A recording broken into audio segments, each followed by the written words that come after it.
What is the most brutal thing you have ever witnessed? The video had 847 views when I first saw it at 11:23 p.m. on a Tuesday. By morning, it was at 3,204. By the end of the week, half our school had watched my little brother Marcus get destroyed. I'm still not sure what made me screenshot the view count every few hours like some sick scoreboard. Maybe I thought if I documented the numbers, I could somehow make sense of how quickly a person's dignity could be measured in clicks and shares. The video was 43 seconds long. 43 seconds of Marcus, my quiet, book-loving brother who still collected vintage comic books and knew more about astronomy than our science teacher, getting cornered in the East Hallway bathroom by Jake Morrison, Trevor Chan, and Austin Blake. 3 seniors who drove cars worth more than most people's annual salary and whose parents' names were engraved on half the buildings in our town. I watched Jake push Marcus's head into the toilet while Trevor held his arms. Austin filmed, laughing like it was the funniest thing he'd ever seen. You could hear Marcus begging them to stop, his voice cracking in that way it did when he was about to cry. At the end, when they finally let him up, his glasses were broken and his NASA t-shirt was soaked. Say hi to the internet, Spaceboy, Austin said from behind the camera. Marcus looked directly into the lens for maybe 2 seconds, water dripping from his hair, his face red with humiliation and something else, something that looked like his soul leaving his body. That's when Austin posted it to Instagram with a caption, "When nerds need a reality check, toilet face with tears of joy, #Spaceboy swirly, #Relatity check, #Losroff day." The comments were worse than the video. Kids from our school, kids I'd grown up with, were commenting crying laughing emojis and tagging their friends. Someone created a meme out of the screenshot of Marcus's face. Another person started a poll asking what they should do to him next. Marcus didn't come out of his room for 3 days. When Mom asked what was wrong, I told her he had the flu. I couldn't figure out how to explain that her baby boy was being digitally tortured by half the school. Marcus made me promise not to tell anyone, especially not our parents. It'll just make everything worse, Sarah, he whispered when I knocked on his door Thursday night. Their parents practically own the school board. Nothing's going to happen to them anyway. He was right about that part. When Marcus finally returned to school the following Monday, red-eyed and jumpy at every sound, the 3 of them were still there. Still laughing in the hallways. Still getting their parking spots closest to the building. Still untouchable. I reported it myself when the guidance counselor, Mrs. Patterson, pulled me aside. I showed her the video, the comments, everything. She nodded sympathetically and promised to look into it. 2 weeks later, Jake, Trevor, and Austin got a 1-day suspension for inappropriate use of technology. 1 day. For destroying my brother's life in high definition. That's when I realized the most brutal thing I'd ever witnessed wasn't actually the video itself. It was watching the system fail him. Watching the adults who were supposed to protect him choose protecting the school's reputation over protecting a kid who'd never hurt anyone. But I also realized something else. Sometimes when the system fails you, you have to build your own justice. And I was very, very good at building things. The first sign that Marcus wasn't getting better came 3 weeks after the video incident, when I found him standing in the kitchen at 2:47 a.m., staring at a glass of water like he'd forgotten what it was for. Couldn't sleep, he said when he noticed me. But his hands were shaking, and there were dark circles under his eyes that looked like bruises. During the day, he developed this habit of checking over his shoulder every few steps in the hallways. He'd switched his route to classes 3 times, trying to avoid the East Wing entirely. His grades, which had always been solid A's, dropped to C's and D's.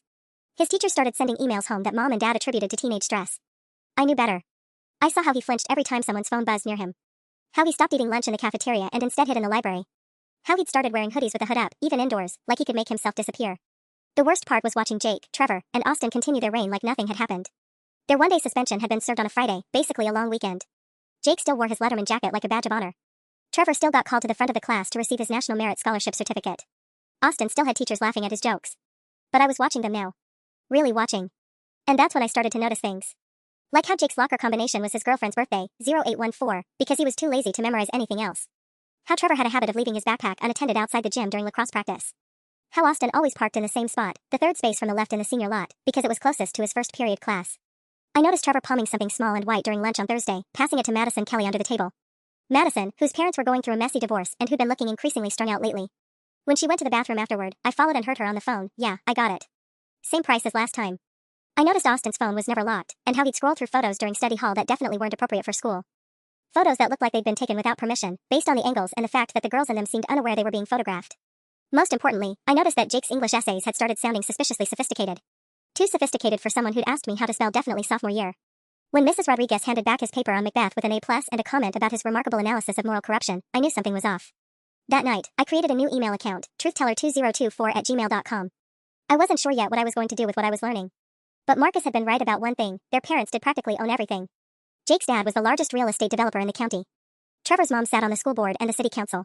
Austin's family owned 3 businesses downtown and had their name on the children's wing of the hospital. But here's what Marcus didn't understand about powerful people: they had more to lose than the rest of us. Their reputations were their armor, but armor always has weak spots.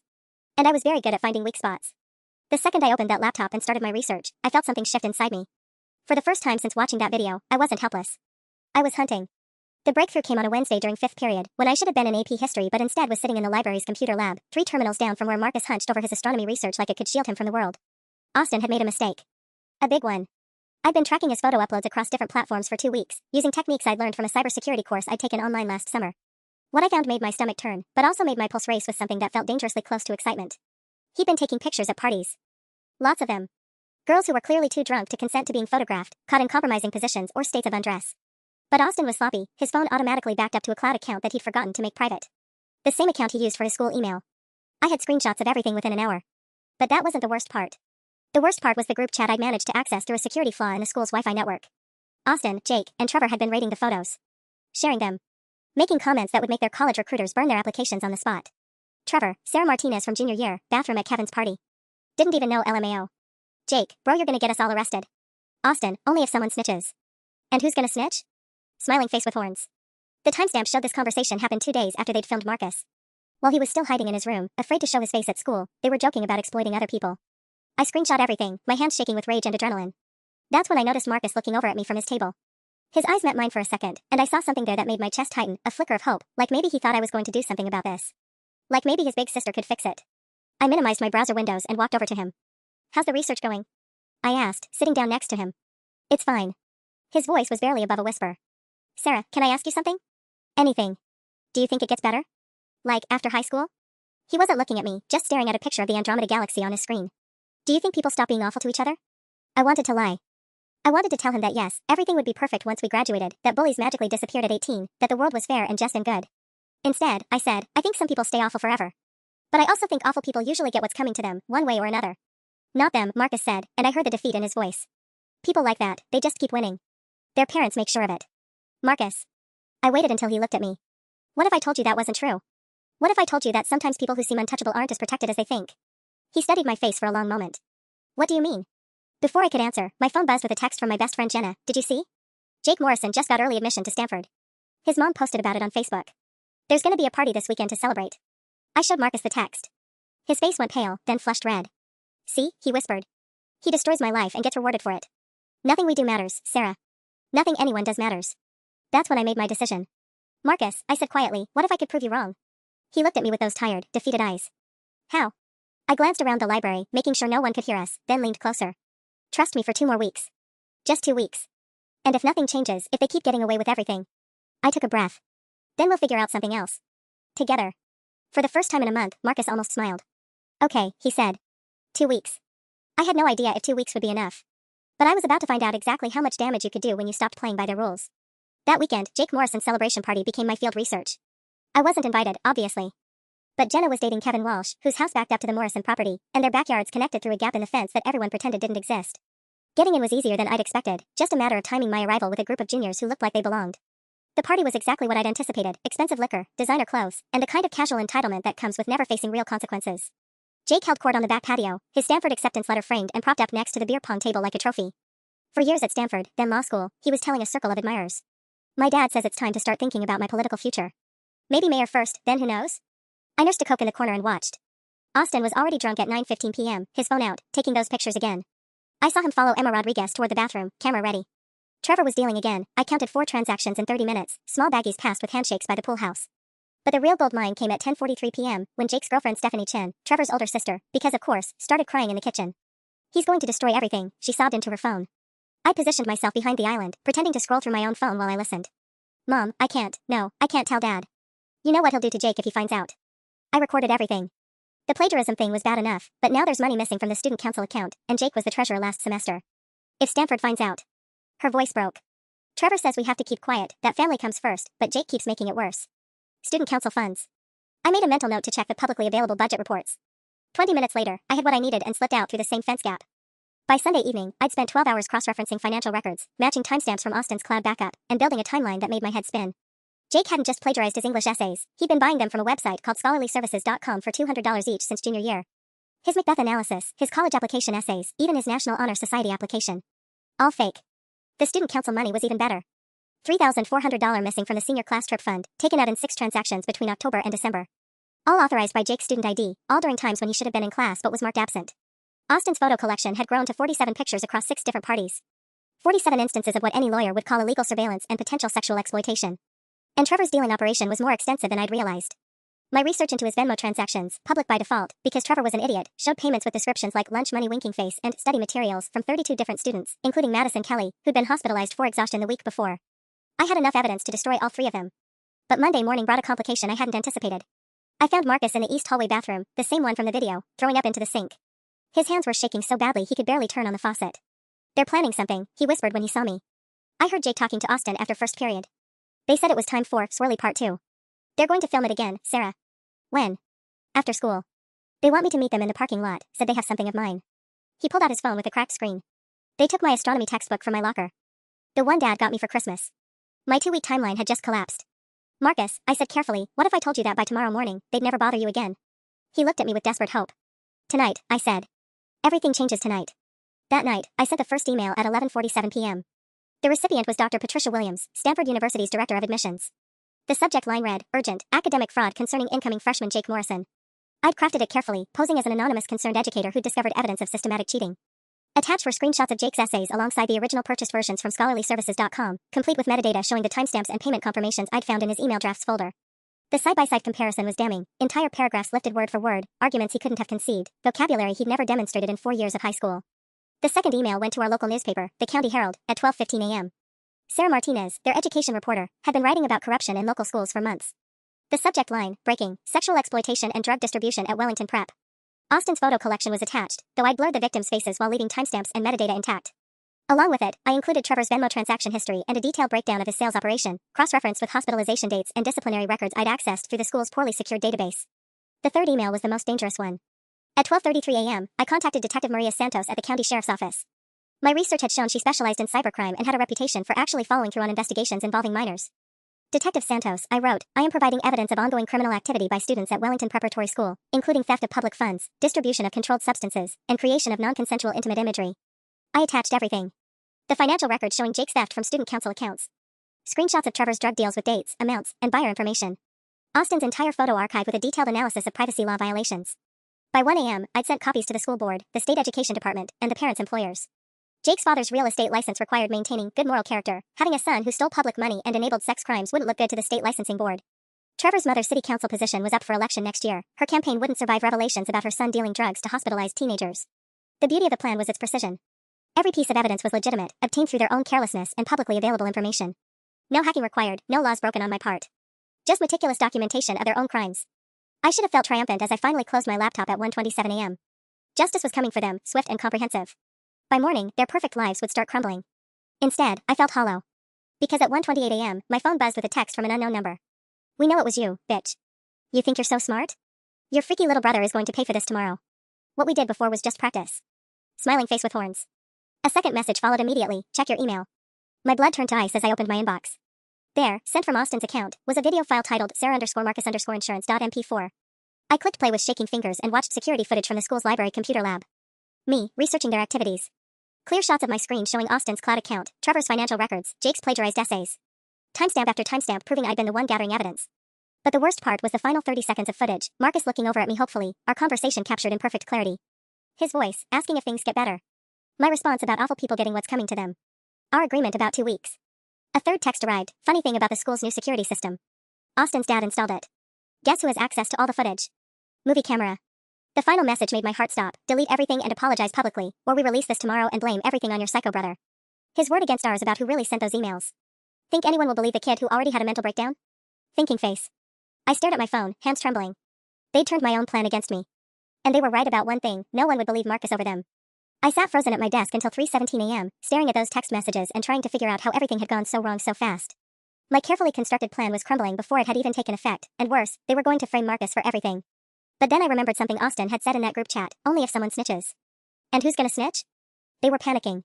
If they weren't worried about my evidence, they wouldn't be threatening me. Which meant my emails had already started working. I opened my laptop and checked the news. Nothing yet, too early for responses. But my email tracking software showed that Dr. Williams at Stanford had opened her message at 11:52 p.m. So had Detective Santos. The County Herald's education reporter had forwarded my email to someone at 12:45 a.m. The dominoes were already falling. Even if I backed down now, even if I deleted everything, those emails were already out there. Which meant I had exactly one choice, double down. At 3:23 a.m., I sent a fourth email to Detective Santos with a new subject line, "Update, suspects threatening witness in previous report." I attached screenshots of their threatening texts, along with a detailed explanation of how Austin's father's security company had access to school surveillance footage that was being used to intimidate witnesses in an active investigation. I also included timestamps showing when each of my original emails had been sent versus when the threats began, proving they were attempting to obstruct justice. Detective Santos, I wrote, the speed of their response suggests they've been monitoring school security feeds regularly, possibly for months. This raises questions about other potential victims and whether this surveillance access has been used for additional illegal activities. I was banking on something I'd learned from my cybersecurity course. Law enforcement takes obstruction of justice more seriously than the original crimes, especially when it involves surveillance abuse by private companies with government contracts. My phone buzzed again at 3:31 a.m. Time's up, Sarah. Hope your brother's ready for his close-up. Clapperboard. But I was ready too. At 6 a.m., I woke Marcus up and showed him everything. The evidence I'd gathered, the emails I'd sent, their threats. All of it. Sarah, what did you do? His voice was barely a whisper, but for the first time in weeks, I didn't hear defeat in it. I heard something else, maybe hope, maybe fear, maybe both. I kept my promise, I said. 2 weeks, remember? I told you awful people get what's coming to them. But if they have that footage. Marcus. I sat down on his bed. They're going to try to pin this on you today. They're going to say you sent those emails, that you're some kind of vengeful hacker who made everything up. His face went pale. What do I do? You tell the truth. All of it. About the video, about how it affected you, about why someone needed to stop them. I handed him a flash drive. This has copies of everything, they're real crimes, not the fake story they're going to tell. If anyone asks, you give them this and you tell them your sister loves you enough to make sure bullies don't win. At 7:15 a.m., my phone exploded with notifications. The County Herald had published a breaking news story, local prep school students under investigation for multiple felonies. They'd worked fast, probably had the story ready to go once they verified my evidence. By 7:30 a.m., Jake's early admission to Stanford was trending on local Twitter, but not for the reasons he'd hoped. Screenshots of his plagiarized essays were being shared with hashtag Wellington Scandal. At 7:45 a.m., Principal Davidson called an emergency assembly. And at 8 a.m., as Marcus and I walked through the front doors of Wellington Prep together, I saw something beautiful. Jake Morrison standing in the hallway with his parents, his face red and tear-streaked, getting lectured by 2 police officers while Detective Santos took notes. Trevor was already gone, pulled from school by his mother, who'd resigned from the city council at 6:30 a.m. according to the news alert on my phone. Austin was nowhere to be seen, but his locker was taped off with evidence, do not touch signs. Sarah, Marcus whispered as we passed Jake and the officers, I think you did it. But I knew we weren't finished yet. Their security footage was still out there, and desperate people do desperate things. This was just the beginning of the end. The emergency assembly lasted 12 minutes, but it felt like hours. Principal Davidson stood at the podium looking like he'd aged a decade overnight, his usual confident demeanor replaced by the hollow stare of a man watching his career implode in real time. Due to ongoing investigations involving several senior students, classes are suspended for the remainder of the day, he announced to a gymnasium full of confused whispers. Anyone with information relevant to these matters should speak with the counselors or law enforcement officers who will be available in the main office. I felt Marcus tense beside me when Davidson's eyes swept across our section. 3 rows ahead, I could see Stephanie Chin crying into her hands while her friends awkwardly patted her shoulders. The entire senior class looked shell-shocked. But as we filed out of the assembly, I noticed something that made my stomach drop. Emma Rodriguez, one of the girls from Austin's photo collection, was sitting with Detective Santos in the hallway. She was talking animatedly, gesturing with her hands, and Santos was writing everything down. Emma wasn't supposed to know about the photos yet. Which meant someone had told her. Sarah Martinez? A voice behind me made me jump. I turned to find a woman in a gray suit with a badge clipped to her belt. I'm Detective Santos. Could I have a word? Marcus grabbed my arm. Don't leave me, he whispered. Bring your brother, Santos said, not unkindly. We have some things to discuss. The conference room she led us to smelled like stale coffee and disinfectant. Santos sat across from us with a thick folder and a laptop, her expression unreadable. Miss Rodriguez, she began, would you like to tell me why 47 young women received anonymous emails at 6:47 this morning, informing them they were victims of non-consensual photography? My mouth went dry. I hadn't sent those emails. I'm sorry, I don't understand, I managed. Santos opened her laptop and turned it toward me. The emails came from the same account that sent me evidence last night. Truth Teller 2024. Very thorough evidence, by the way. Almost like someone had been planning this for weeks. I stared at the screen, reading an email I'd never written. You deserve to know that Austin Blake has been taking and sharing inappropriate photos of you without consent. Contact Detective Santos at the county sheriff's office. You're not alone, and you're not powerless. That wasn't me, I said quietly. No? Santos leaned back. Because we've had 17 girls contact us in the past 2 hours. 17. All with stories about Austin Blake, some going back months. Emma Rodriguez told us about an incident from October where Austin followed her into a bathroom at a party. Apparently, she's been afraid to report it because of his family's connections. Marcus was staring at me with wide eyes. Sarah, what's she talking about? Your sister, Santos said, appears to have opened a very large can of worms. The question is whether she opened it intentionally or whether someone else is using her work. Before I could respond, there was a knock on the door. A younger officer stuck his head in. Detective? Austin Blake's father is here with his lawyer. They're demanding to speak with whoever made the false accusations against his son. Santos smiled grimly. Tell Mr. Blake that his son is currently being questioned about 47 counts of illegal surveillance and that we'll speak with him when we're ready. She turned back to me. Here's what I think happened. You gathered evidence on these boys because they hurt your brother. But when you sent those emails last night, someone else, someone with access to your Truth Teller account, decided to take things further. That's impossible. I'm the only one who knows the password. Are you? Santos pulled out her phone and showed me a text message thread. Because according to Austin Blake, he's been monitoring your online activity for weeks through the school's security system. Claims he knew exactly what you were planning. The texts were from Austin to someone named dad_security. The Martinez girl is digging into our business. Need access to her accounts ASAP. Can you track her keystrokes through school Wi-Fi? The response, timestamped from last night at 11:58 p.m., done. Had everything she typed today. Want me to shut her down? Austin's reply at 12:15 a.m., no. Let's use it. Turn her own plan against her. Make it bigger. If we're going down, we take her with us. I felt like I was falling. They hijacked my investigation. And made it 10 times bigger than anything you'd planned, Santos confirmed. Which means those threatening texts you received. They weren't trying to stop you. They were pushing you to escalate so they could claim you were behind everything that happened afterward. Marcus looked between us, confused. I don't understand. If Austin was monitoring Sarah's emails, why didn't he just delete everything? Santos and I stared at him. Then Santos started typing rapidly on her laptop. Because, she said slowly, deleting evidence after it's been reported to law enforcement is destruction of evidence. But if they could prove Sarah was conducting a harassment campaign, orchestrating a coordinated attack on multiple victims, they could claim everything was fake, I finished. Make it look like I manipulated all those girls into making false accusations. Exactly. Turn you into the criminal and themselves into the victims. Santos closed her laptop. Unfortunately for them, metadata doesn't lie. And their little surveillance operation? That's a federal crime. My phone buzzed. A text from an unknown number, check the news. Smiling face with horns. With shaking hands, I opened the local news website. The headline made my blood freeze. Wellington prep student orchestrates elaborate revenge plot against classmates. The article was already live, complete with quotes from anonymous sources and security footage screenshots that made me look like I was plotting something sinister in the library. But as I read further, I realized they'd made a fatal mistake. The article claimed I'd been planning this since September. But the security footage they'd leaked was timestamped from last week. Santos was reading over my shoulder.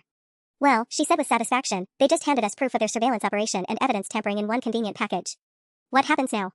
Marcus asked. Santos stood up. Now? We go arrest Austin Blake's father for federal wiretapping violations. And you two go home and let the adults handle this mess. But as we walked toward the door, I had a sinking feeling that the mess was far from over. The news article went viral in 3 hours. By 2:30 p.m., #Wellington Revenge was trending statewide. Someone had leaked the security footage of me in the library, edited with dramatic music and captions like Student Hacker Plots Revenge and When Nerds Attack. The comments section was a battlefield between people calling me a hero and others demanding I be expelled. But the real nightmare started when I got home. Dad's car was in the driveway at 2:45 p.m., he never left work early. Through the kitchen window, I could see him sitting at the table with Mom, both of them staring at his laptop screen with expressions I'd never seen before. Sarah? Marcus? Mom's voice was strained when we walked through the door. We need to talk. The laptop screen showed a different news article, this one from a regional outlet. Prep school hacker used school funds to target fellow students. The subtitle made my knees weak. Parents demand criminal charges after daughter's academic records allegedly compromised. What is this? Dad's voice was quiet, which was somehow worse than if he'd been yelling. The school called an hour ago. They're saying you illegally accessed student records, financial databases, private communications. Dad, I can explain. They're also saying, Mom interrupted, her voice cracking, that you might have stolen money from student accounts to pay for hacking software. Sarah, they're talking about pressing charges. Federal charges. I stared at the article, my vision blurring. Someone had planted evidence, fabricated bank transactions showing payments to cybersecurity services from my savings account, timestamped to match my investigation timeline. The amounts were small, $47 here, $83 there, but they added up to exactly $847, the number of views on Marcus's original video. They turned my obsession with that number into evidence against me. It's fake, I whispered. All of it. They're framing me because... Because what? Dad stood up, pacing to the window. Because you decided to become some kind of vigilante? Sarah, they have you on camera. They have transaction records. They have testimony from other students saying you've been asking suspicious questions for weeks. Marcus had been silent this whole time, but now he stepped forward. Mom, Dad, you don't understand what those boys did to me. We know about the video, honey, Mom said gently. We know it was awful. But this... She gestured at the laptop. This isn't how we solve problems. Show them, Marcus said to me. Show them everything. I pulled out my phone with trembling hands and opened my photo gallery. Screenshots of Austin's real crimes, Trevor's drug deals, Jake's plagiarism. Transaction records that proved they were stealing money, not me. Chat logs showing them planning to frame Marcus for everything. Dad studied each image carefully. Mom covered her mouth when she saw Austin's photo collection. Jesus Christ, Dad breathed. How long has this been going on? Months, I said. Maybe years. And the school knew. The administration, the parents, everyone knew and nobody cared because their families donate too much money. But sweetheart, Mom said carefully, how did you get all this? Some of these look like private messages, bank records. Before I could answer, my phone rang. Detective Santos. Sarah, where are you right now? Home. With my parents. Good. Stay there. We just arrested Austin Blake's father for illegal surveillance, and things are about to get very complicated. There's something else, we found additional evidence on his servers. What kind of evidence? Santos was quiet for a moment. Video files. Hundreds of them. Going back 2 years. Your brother's incident wasn't their first, Sarah. It wasn't even close. I sank into a chair. How many others? We're still counting. But Sarah? Santos paused. We also found the planted evidence they used to frame you. Bank records, fake transaction logs, fabricated chat histories. They've been planning to pin this on you since the beginning. Dad was watching my face. What's happening? I put the call on speaker. Detective Santos, can you explain to my parents what's really going on? Mr. and Mrs. Martinez, your daughter exposed a criminal conspiracy that goes much deeper than anyone realized. The evidence suggests these students have been systematically targeting vulnerable classmates for years, with their parents' knowledge and assistance in covering it up. Mom gripped Dad's hand. And the charges against Sarah? Fabricated. We have proof they planted fake evidence and testimonials. The real question now is how many other families have been silenced or paid off to keep quiet. After Santos hung up, we sat in the kitchen in stunned silence. Outside, I could see a news van pulling up to the curb. We need a lawyer, Dad said finally. We need more than that, I replied, watching reporters set up equipment on our front lawn. We need to be ready for war. Because I was beginning to understand that what I'd uncovered wasn't just about Marcus's video or 3 bullies at our school. It was about a system of protected predators who'd been operating with impunity for years. And they weren't going to go down without trying to destroy everyone who threatened them. The news van was joined by 2 others within an hour. By 5 p.m., our quiet suburban street looked like a crime scene, complete with reporters doing live broadcasts from our mailbox and neighbors peering through their curtains like we'd become the neighborhood scandal. But the real chaos started when my phone began buzzing with calls from numbers I didn't recognize. The first was from Jessica Park, a senior I barely knew. Sarah? I saw the news. I need to tell someone about what Trevor did to my sister last year. The second came from David Kim, a junior who transferred schools unexpectedly in October. Is it true you have evidence against Austin Blake? Because I have recordings of him threatening me after I refused to buy drugs from his friend. By 6:30 p.m., I'd received 14 similar calls. 14 students with stories about Jake, Trevor, and Austin. Stories about extortion, harassment, academic fraud schemes that went far beyond simple plagiarism. One girl, crying so hard I could barely understand her, described how Austin had threatened to post photos of her unless she wrote his history reports. They told me no one would believe me if I said anything, she sobbed. Said their parents would sue my family into bankruptcy. Each call made me feel sicker and more determined at the same time. This wasn't just about 3 bullies. It was about a protection racket that had been operating inside our school for years. Dad was fielding calls too, reporters wanting statements, lawyers offering services, and most disturbingly, a man who claimed to represent interested parties who wanted to discuss a mutually beneficial resolution to this unfortunate situation. What kind of resolution? Dad had asked. The kind where your daughter's legal troubles disappear and your family receives compensation for your distress. All that would be required is a public apology and an agreement to stop making accusations against the families involved. Dad hung up on him, but the call left us all shaken. These people were still trying to buy their way out of consequences. At 7:15 p.m., Marcus answered the door when someone knocked. He came back looking confused, holding a manila envelope with my name on it. Guy in a suit dropped this off. Said it was urgent. Inside was a single sheet of paper, a restraining order filed against me by Austin Blake's parents, claiming I'd been stalking and harassing their son. But paperclipped to it was a handwritten note, this is just the beginning. Drop everything now or we destroy your entire family. We have more evidence than you can imagine. Attached to the note were photographs. Pictures of me outside Kevin Walsh's house the night of Jake's party. Timestamped images of my car in the school parking lot during times I should have been in class. Screenshots of every website I visited during my investigation, somehow captured despite using private browsing modes. The final photo made my blood run cold, Marcus walking to his car after school yesterday, taken from an angle that suggested someone had been following him. Written on the back in red ink, beautiful family. Would hate for something to happen to them. They've been watching us, I whispered, showing my parents the photos. 4 weeks. Mom's face went white. Is that a threat? Before anyone could answer, Detective Santos called back. Sarah, we've got a problem. Austin Blake made bail an hour ago, and the first thing he did was file a harassment complaint against you. But that's not the worst part. What's the worst part? We just discovered that the surveillance equipment in your school. It wasn't just in the computer lab. They had cameras in the guidance counselor's office, the nurse's station, even some of the bathrooms. We're talking about massive privacy violations involving hundreds of students over multiple years. I felt dizzy. How is that the worst part? That proves they're criminals. Because, Santos said grimly, it also means they've been recording everything. Every conversation, every private moment, every vulnerable teenager who thought they were getting confidential help. And Sarah? All that footage is missing from their servers. Someone copied everything before we got there. The implication hit me like a truck. They had recordings of every student who'd ever sought help for bullying, mental health issues, family problems. Years worth of blackmail material. They're going to use it, I said. Against everyone who's trying to speak out. That's what we're afraid of. Which is why I need you to stay exactly where you are and not communicate with anyone until we figure out how deep this goes. But as I hung up, I realized staying quiet wasn't an option anymore. Because my phone was already buzzing with a new message from an unknown number. Check your email. You have 24 hours to make this right, or every student who called you today gets their deepest secrets published online. Their choice. Their consequences. Smiling face with horns.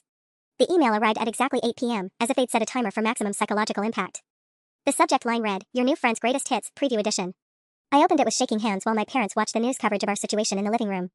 What I saw made me understand that we'd moved far beyond high school revenge into something much darker. The email contained 5 video clips, each about 30 seconds long. Jessica Park crying in the guidance counselor's office last October, describing her sister's eating disorder and how their parents would disown her if they found out. David Kim meeting with the school nurse about bruises on his back, whispering about his father's drinking problem. Emma Rodriguez in the bathroom, having what looked like a panic attack while calling someone about her parents' immigration status. Each clip was crystal clear, obviously taken from hidden cameras with professional-grade audio equipment. At the bottom of each video was a timestamp from today, showing exactly when each student had called me to share their stories about Jake, Trevor, and Austin. The message below the videos was brief, 17 students contacted you today. We have compromising footage of 14 of them. Back off, or Monday morning every student at Wellington Prep wakes up to their classmates knowing their deepest secrets. You started this war, Sarah. We're going to finish it. But it was the final attachment that made my hands shake so badly I almost dropped my phone. A video file titled Marcus_special_extended_cat.mp4 43 minutes long instead of the original 43 seconds. I couldn't bring myself to play it, but the preview thumbnail showed Marcus in that same bathroom, and I could see Austin's reflection in the mirror, holding what looked like a professional camera instead of a phone. This wasn't random bullying caught on a cell phone. This was planned, orchestrated, filmed with equipment that cost thousands of dollars. They'd been making movies out of students' worst moments. At 8:07 p.m., my phone rang. Jessica Park, sobbing hysterically. Sarah, someone just sent me a video of myself that was taken months ago in private. They said if I don't publicly apologize to Trevor Chin and admit I made everything up about him, they're going to send it to every college I applied to. Before I could respond, call waiting beeped. David Kim. Sarah, they have footage of me talking about my dad. They're threatening my entire family. Then Emma Rodriguez. Then 3 other students whose names I barely recognized but whose terror was unmistakable. All of them had received the same ultimatum, publicly recant their stories by tomorrow night, or have their most vulnerable moments broadcast to the world. I sat on my bedroom floor, surrounded by the sound of 17 terrified teenagers calling me in panic, and realized that my quest for justice had accidentally armed monsters with weapons I'd never imagined.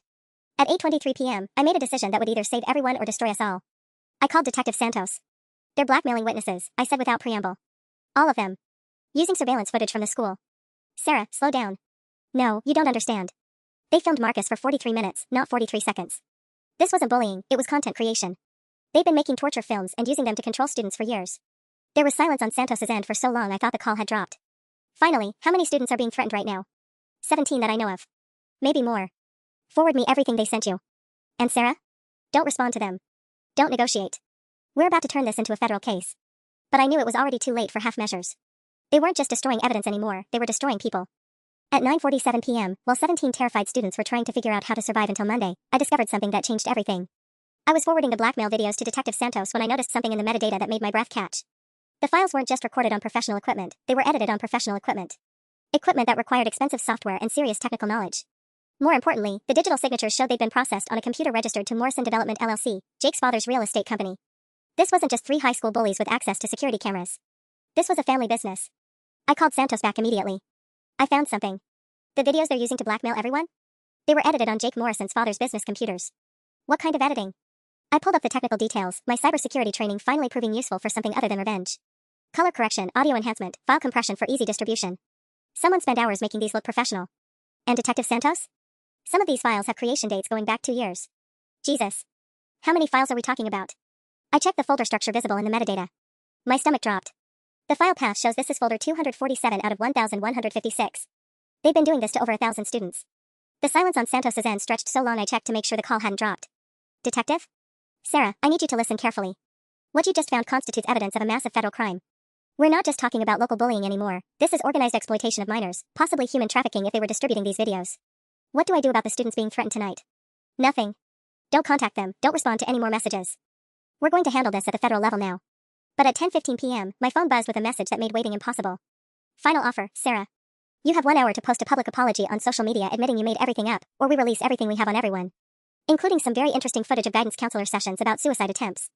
Wonder how those families will feel about their kids' private breakdowns going viral? Clapperboard alarm clock. Attached was a preview clip that made my heart stop. Marcus, sitting in Mrs. Patterson's office 3 weeks ago, talking about how he sometimes thought about just disappearing forever. His voice was barely a whisper, but the audio was crystal clear. They had footage of him at his lowest point, when he was drowning in depression after their original attack. And they were threatening to broadcast his most vulnerable moment to the entire world. At 10:16 p.m., I did something that either made me a hero or a federal criminal. I hacked into Morrison Development's server. Not to steal anything, to copy everything. Every file, every folder, every piece of evidence of what they'd been doing to students. If they were going to destroy people tomorrow, I was going to make sure the whole world saw exactly who the real criminals were. The download started at 10:23 p.m. 847 gigabytes of files. Based on my internet speed, it would take exactly 47 minutes, cutting it close to their deadline, but doable. While the files transferred, I crafted one final email. Not to Detective Santos or the media, but to every parent email address in Wellington Prep's directory, information that was publicly available through the school's emergency contact system. Tomorrow morning, your children were going to be blackmailed with surveillance footage taken illegally in their school. Instead, you're going to see exactly who's been violating your kids' privacy for years. At 11:09 p.m., with 2 minutes to spare before their deadline, I uploaded everything to a public file-sharing site and hit send on 1,847 emails. Then I turned off my phone and waited for the world to explode. The explosion started at 6:23 a.m. when my phone, which I'd finally turned back on, immediately crashed from the volume of notifications flooding in. By the time I got it working again, I had 312 missed calls, 1,847 text messages, and 47 voicemails. The first voicemail was from Detective Santos at 11:34 p.m. Sarah, what the hell did you just do? Her voice progressed from confusion to panic to something that might have been admiration by the final message at 5:15 a.m. Never mind. You're either going to prison or getting a medal. Possibly both. The local news was running a continuous live stream titled Wellington Prep Surveillance Scandal. Parents demand answers. I watched from my bedroom as reporters interviewed parents in their driveways, many still in pajamas, holding printouts of files I'd leaked. Mrs. Chen, Trevor's mother who'd already resigned from city council, was screaming at cameras about invasion of privacy while protesters gathered behind her holding signs reading "Protect our kids" and "Prosecute the perverts." But the real chaos was happening online. Hashtag Wellington Files was trending nationally now, with parents from other school districts demanding to know if their children's schools had similar surveillance systems. The file-sharing site had crashed twice from traffic volume, but mirrors were popping up faster than anyone could take them down. At 7:45 a.m., Marcus knocked on my door, already dressed for school. "Sarah? I don't think we're going to school today." I looked out my window. Our street was blocked by news vans, and I could see parents I'd never met before walking up our driveway carrying flowers and thank you cards. A group of students had gathered across the street holding a banner that read, "Sarah Martinez, hero." But not everyone was celebrating. At 8:12 a.m., I received a call from a number I recognized, Wellington Prep's main office. "Miss Martinez? This is Principal Davidson. I need you to come to school immediately for an emergency disciplinary hearing." "I don't think that's a good idea, sir." "Miss Martinez, you've been accused of criminal hacking, violation of student privacy, and coordinating a harassment campaign against fellow students.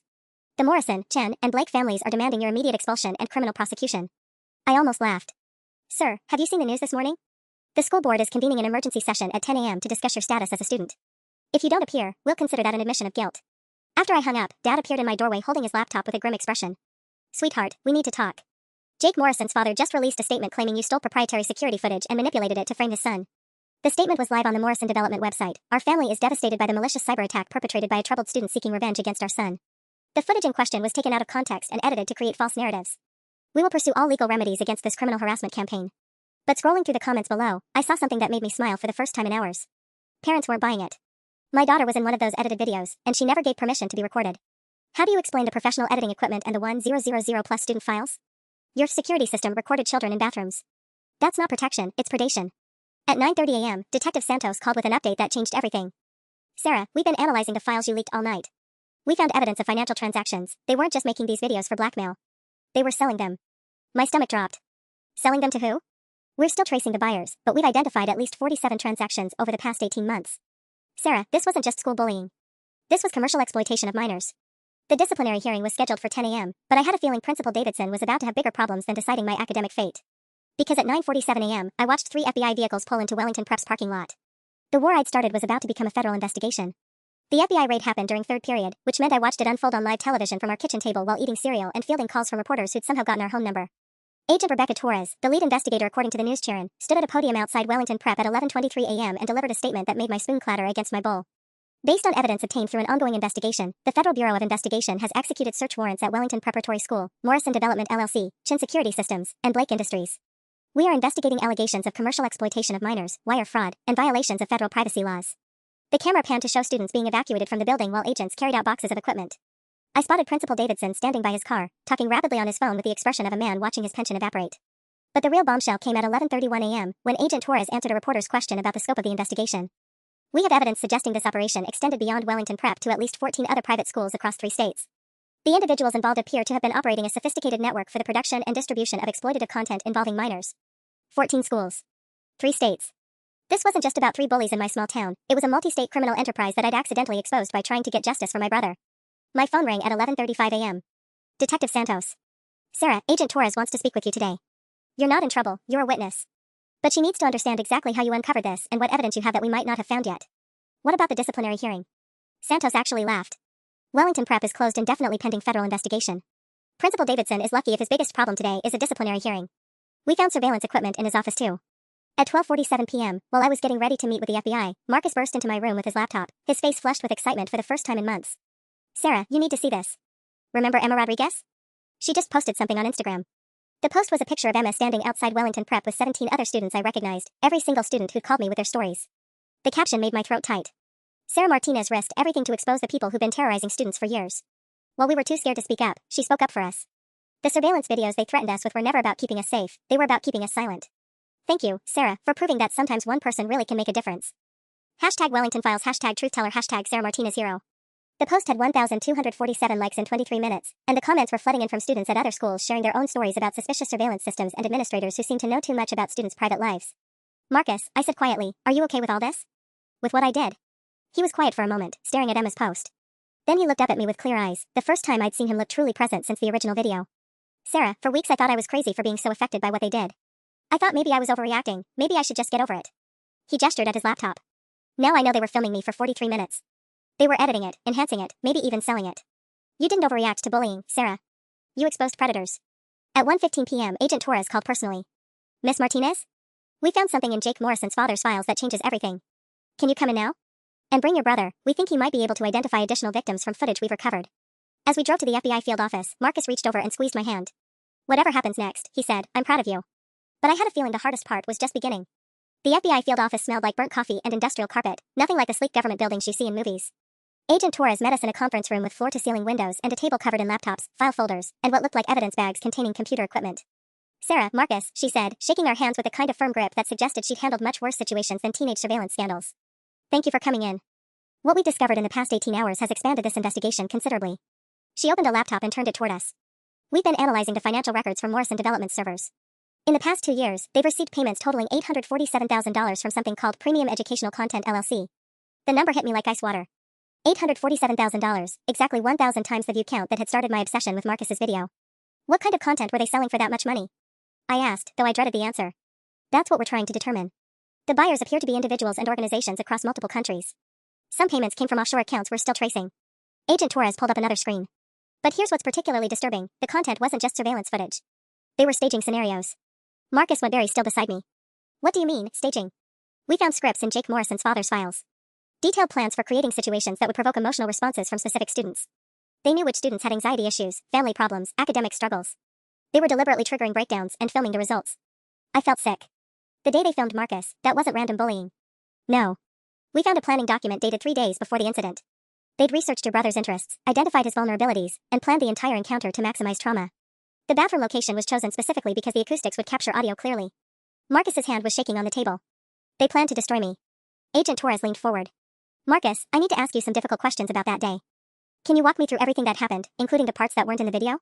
For the next 23 minutes, Marcus described details I'd never heard before. How Jake had approached him after third period, claiming someone had found his lost astronomy textbook and wanted to return it in the bathroom. How Trevor had been waiting inside with professional lighting equipment, not just a phone. How they'd made him repeat certain phrases multiple times until they got the performance they wanted. They kept telling me to really sell it, Marcus said, his voice barely audible. Like I was an actor who wasn't crying convincingly enough. Agent Torres was taking notes furiously. Did they mention anything about buyers, or how the footage would be used? Austin said something about the client wanting authentic reactions. I thought he was just being weird, but they were fulfilling a custom order, I finished, the full horror of it sinking in. Agent Torres nodded grimly. We've identified at least 234 similar custom videos across the 14 schools in their network. Students being deliberately triggered, humiliated, or traumatized while hidden cameras captured everything. My phone buzzed with a text from an unknown number. Enjoying your FBI meeting? Hope you're ready for the counterattack. This ends Monday. Smiling face with horns. I showed Agent Torres the message. She immediately called someone, speaking in rapid code about active threats against witnesses. Sarah, Marcus, she said after hanging up, we're going to need to discuss protective custody. The people behind this operation have resources we're still discovering, and they're getting desperate. Through the conference room window, I could see news vans gathering in the parking lot 4 stories below. The story was about to get much bigger. And much more dangerous. The news broke at 6:47 a.m. on Monday morning, exactly 1 week after I'd first sent those emails to Detective Santos. I was sitting in a safe house 30 miles from Wellington Prep, watching Agent Torres hold a press conference that would change everything. Marcus sat beside me on the couch, both of us staring at the television screen as she delivered the most brutal truth I'd ever witnessed. Ladies and gentlemen, Operation Silent Witness has resulted in the largest prosecution of organized exploitation of minors in federal history, Torres announced to a room packed with reporters. Over the past week, our investigation has uncovered a multi-state network involving 47 individuals who systematically targeted, traumatized, and exploited over 2,300 students across 19 schools. The numbers were staggering. What had started with my brother's 43-second video had exposed a commercial enterprise that had generated $3.2 million over 4 years by selling custom content to buyers in 12 countries. The operation, Torres continued, was led by Robert Morrison of Morrison Development, Patricia Chen of Chen Security Systems, and David Blake of Blake Industries. Their children, Jake Morrison, Trevor Chen, and Austin Blake, served as on-site coordinators, identifying vulnerable targets and staging traumatic scenarios for filming. Behind Torres, a display screen showed mugshots of people I'd only known as parents at school board meetings and community events. They looked smaller in their orange jumpsuits, their power suits replaced with the uniform reality of federal prosecution. The breakthrough in this case came from a 16-year-old student who witnessed her brother's victimization and refused to accept that justice was impossible, Torres said, looking directly into the camera. Sarah Martinez demonstrated that sometimes the system fails us, but we don't have to fail each other. My phone had been buzzing constantly with interview requests, book deal offers, and college admissions officers who wanted to discuss opportunities. Harvard's Dean of Admissions had personally called yesterday to say my investigative skills and moral courage made me exactly the kind of student they sought. But the call that mattered most came at 7:23 a.m., just as Torres was finishing her statement. Sarah? It was Emma Rodriguez, her voice stronger than I'd ever heard it. I wanted you to know I'm starting college early at Northwestern. Full scholarship for journalism. I told them I learned investigative reporting from watching you work. She wasn't the only one. Jessica Park had been accepted to MIT's cybersecurity program. David Kim was heading to Stanford, the spot Jake Morrison had lost when his admission was revoked. 17 students had found their voices, their courage, their futures because someone had finally proven that monsters could be stopped. Marcus appeared in the doorway at 8:15 a.m., holding his laptop and grinning wider than I'd seen since we were kids. Sarah, you need to see this. NASA's youth internship program just called. Apparently, Dr. Patricia Williams, remember her from Stanford admissions? She's on their advisory board now. She said any kid brave enough to expose predators would make an excellent astronomer because both require seeing what others miss and refusing to look away. At 11:47 a.m., Agent Torres called with the final numbers. Sarah, we've identified buyers in 43 countries and seized over $12 million in assets. But more importantly, we've contacted 2,347 victims. Counseling is being provided, legal action is being taken, and a victim compensation fund has been established. What happens to the three of them? I asked, though I wasn't sure I cared anymore. Jake Morrison received 15 years federal prison. Trevor Chin got 12 years. Austin Blake, who cooperated fully once he realized the scope of the charges, received 8 years and will testify in related cases. At exactly 8:47 p.m., I couldn't help but note the time Marcus and I stood on our front porch, watching the last news van finally leave our street. Sarah, Marcus said quietly, remember when you asked me if I thought people stopped being awful after high school? I nodded. I think awful people stay awful. But I also learned something else. He looked at me with eyes that were clear and determined again. Good people can be a lot more dangerous than awful people think. The most brutal thing I'd ever witnessed wasn't watching my brother get destroyed. It was watching him rebuild himself stronger than before, and knowing that sometimes justice isn't something that happens to you. Sometimes it's something you make happen for everyone else.